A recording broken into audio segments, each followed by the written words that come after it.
በጣም የወደድኩትን የዶሮ አሰራር እንዲሁም ደግሞ ኮንፊደንሴን አንድ ደረጃ ከፍ ያደረገልኝን ፉድ ይዤላችሁ መጥቻለሁ። እንዴት ናችሁ? በመጀመሪያም ማሪኔት አድርጌው ነበረ። ማሪኔት አድርገው እንግዲህ የተጠቀምኩት ነገሮች የተለያዩ ቅመሞች እንዲሁም ደግሞ ፓፕሪካም ተጠቅም ያለው ጨው እና እርጎን ያደረኩት። እርጎ ያደረኩት ያው በኋላ ላይ ሲወጣ ደረቅ እንዳይሆን ረጠብ ያለ ቴክስቸር እንዲኖረው ይጠቅማል ማለት ነው።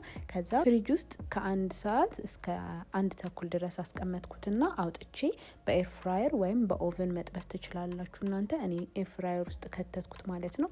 ከዛ ለ45 ደቂቃ አጀስት አደረኩትና በመሀል ግን መገልበጥ ስላለበት መሀል ላይ ከ15 ደቂቃ በኋላ ማለት ነው አወጣሁኝና እንደዚህ ገልበጥ አደረኩት። ከዛ በመቀጠል ድጋሚ ከተትኩትና ለአጀስት ለተደረገበት ሰዓት ድረስ በስሎ ሲወጣ ይሄንን ይመስላል። በጣም ነው ከለሩ የሚያምረው።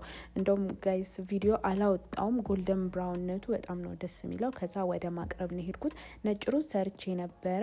በመቀጠል በዚህ መልኩ ካቀረብኩት በኋላ የተጠበሰውን ዶሮ አመጣሁኝና እሱንም ወደ መገልበጥ ነው የሄድኩት።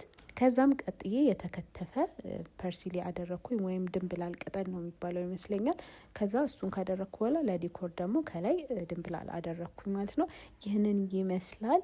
በጣም ነው የሚጣፍጠው ጋይስ። ቴስቱም አበሳሰሉም በጣም ቆንጆ ነበረ።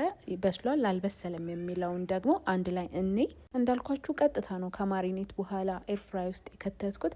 ከዛ እንግዲህ በስሏል አልበሰለም የሚለውን ደግሞ በሹካችን ወጋ ስናደረገው ጋይስ በጣም ቆንጆ አድርጎ ነው የበሰለው። እንግዲህ በጣም ገላግሊ የሆነ አሰራር ነው። እናንተ ሞክሩት፣ ትወዱታላችሁ። የተለያዩ አይነት ቪዲዮዎች እንዲደርሳችሁ ይህንን ፔጅ ፎሎ፣ ሼር፣ ላይክ ማድረጋችሁን አትርሱ።